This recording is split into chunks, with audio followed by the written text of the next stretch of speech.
Hello， 大家好 ，A 兄好家園阿堂。好多香港嘅老友記咧，最擔心嘅退休問題，絕對唔係樓價，亦都唔係生活嘅開支，而係咧大病同埋藥費。咁大家咧好清楚，香港嘅公立醫院咧要排極耐嘅，私家嘅癌症藥啦、靶向藥即係標靶藥啦，同埋生物藥，完全就係天價。一旦咧不幸患上癌症咧，唔使做手術，單就係長期食呢個標靶藥，隨時咧每個月都係幾萬蚊嘅藥費。普通嘅中產家庭咧，好快拖到破產，積蓄清零，連累子女。咁但係今日咧，我哋講一個咧香港90%退休人士咧都唔知嘅超級福利。你只要喺咧惠州退休居住，持有咧港澳台居民嘅居住證，就可以買惠州嘅居民醫保，一年咧只係400蚊。咁啊，呢400蚊咧唔係普通嘅小病保險，癌症嘅門診啦、標靶藥啦、生物嘅藥劑啦，全部都係可以報銷嘅，唔使住院，亦都唔需要手術。門診咧攞藥都係有得報銷喎。今日咧逐條咧同大家拆解報銷嘅比例啦、真實藥價嘅明細啦、香港比拼惠州嘅差距、辦理嘅資格正確嘅申報嘅流程，全部一次性講晒。首先好多人問咧，香港人冇惠州嘅戶口，可唔可以買？答案咧係完全可以嘅，正式合法政府嘅福利，而且不限年齡。參保嘅條件咧亦都非常之寬鬆，淨係需要2樣嘢，大家記得。第一，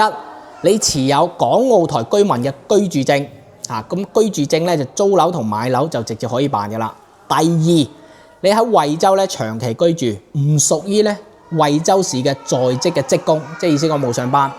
滿足咗咧就可以參保啦。年費咧僅係只需要咧400蚊一年，其實政府係補貼咧每年700蚊個人頭嘅，你只需要交400蚊。咁大家要知啦，呢個醫保咧真實嘅成本極高，政府咧每人每年咧係補貼超過700蚊，咁你自己咧只需要俾400蚊，就承包咗你一整年個門診啦、住院啦、大病啦、癌症嘅特約保障啦。對比翻香港嘅醫療咧，香港零保費，但係大病嘅特效藥咧幾乎係要全部自費嘅，排隊咧半年啦、1年啦。惠州400蚊一年嘅醫保，直接咧係納入咗國家醫保嘅目錄，癌症門特報銷體系，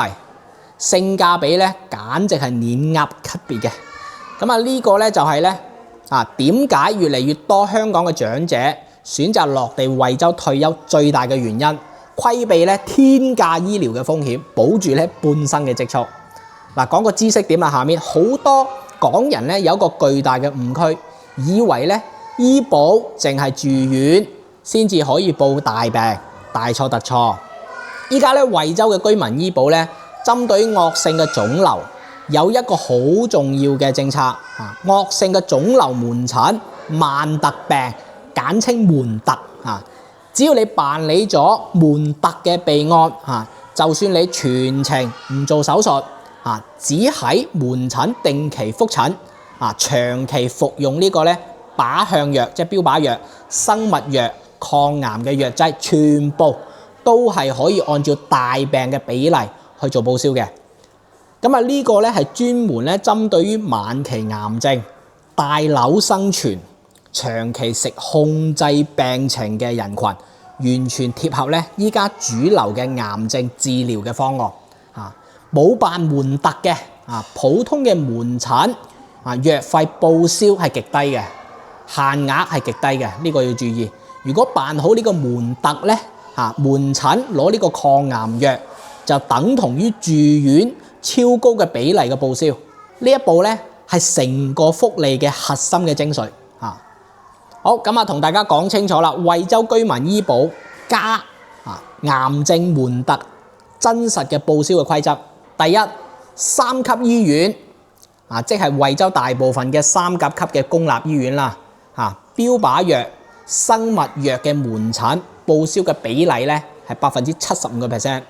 咁啊，第二啦就係2級醫院啦，標靶藥同埋生物藥嘅門診嘅報銷嘅比例咧就係80%。咁啊，第三咧年度大病報銷嘅封頂線咧就係50萬一年，足夠咧係覆蓋咗99%普通人嘅癌症藥費嘅開支。補充下正規嘅規則，醫保目錄內抗癌特藥會先扣除咧5%嘅個人自付部分，剩低嘅金額咧再按上面嘅75%、80%嘅比例報銷，全部係咧醫院現場即時結算，唔需要咧事後咧報銷，唔使咧大額去墊付呢一個存款嘅。常見嘅癌症標靶藥、生物藥原價再加埋自付嘅明細，咁下面我講講。咁我哋咧直接咧係擺真實嘅市面藥價，再加埋咧醫保後港人實際自付嘅金額，大家咧就可以咧好直觀對比到香港天價藥嘅差距。咁啊，第一個咧就係肺癌常用嘅靶向藥吉非替尼。咁啊，呢個咧係常見嘅一線藥啦，原價咧就係547蚊一盒，醫保咧報銷後自付咧就係大概109蚊一盒。咁長期咧服用個月費咧就只需要咧300零蚊嚇。咁啊，第二種藥咧就係呢個奧希替尼。咁啊，呢個咧原價咧就係5580蚊一盒，醫保後自己自付嘅部分咧就大概係1395蚊一盒。哇！真係報得太犀利。香港呢款藥咧動輒都係幾萬蚊一盒嘅，對比之下咧真係差距非常之誇張。咁啊，第二個咧就係乳腺癌嘅靶向藥同埋生物藥。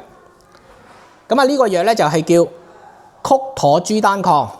原價咧就4000蚊一支，醫保咧報銷後自付嘅部分咧就800蚊一支。第二個藥咧就係柏妥珠單抗，原價咧就12000蚊一支，醫保咧報銷後自付嘅部分咧3000蚊一支就得啦。咁第三咧就係肝癌一線嘅標靶藥，呢個藥咧就叫倫佛替尼，原價咧就3240蚊一盒，醫保後自付嘅就係648蚊一盒。咁啊，仲有一個咧係索拉菲尼，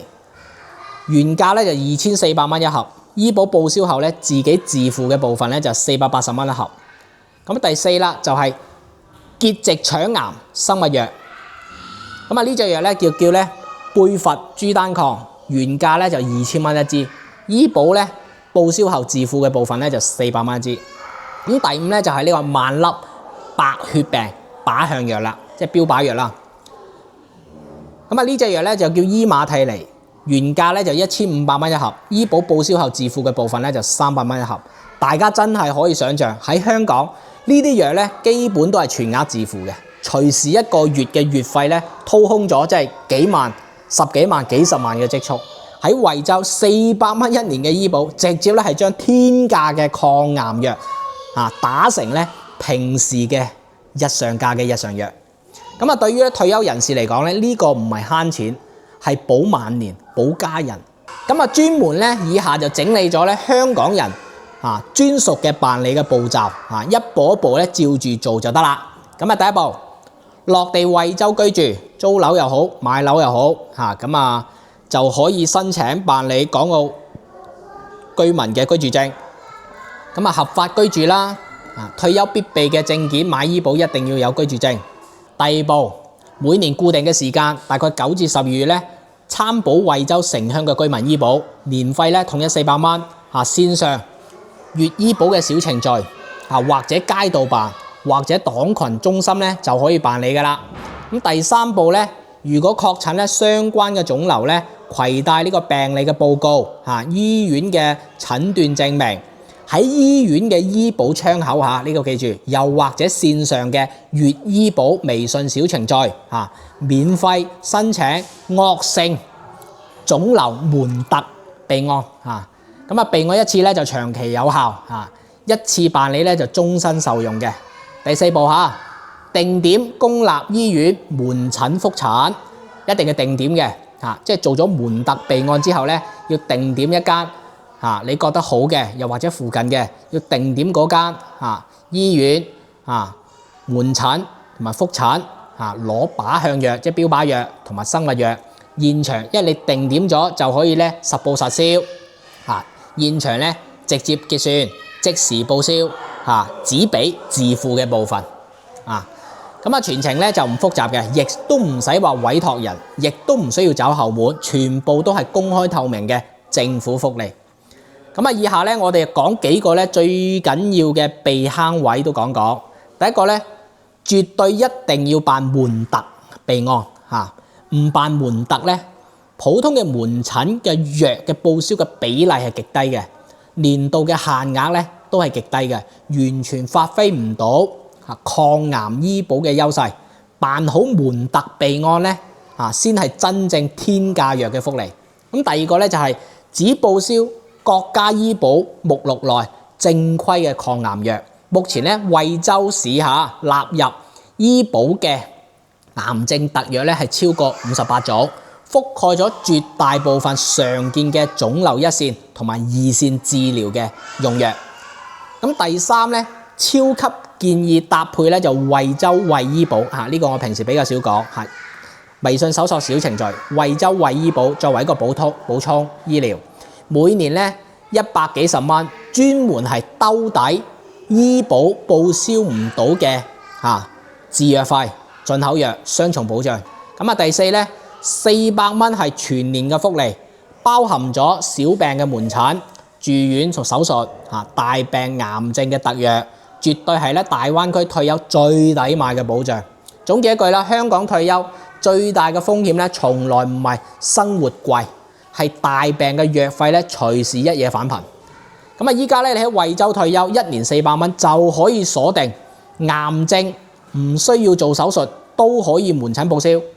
標靶藥、生物藥大幅減免，最高50萬年度嘅大病額度，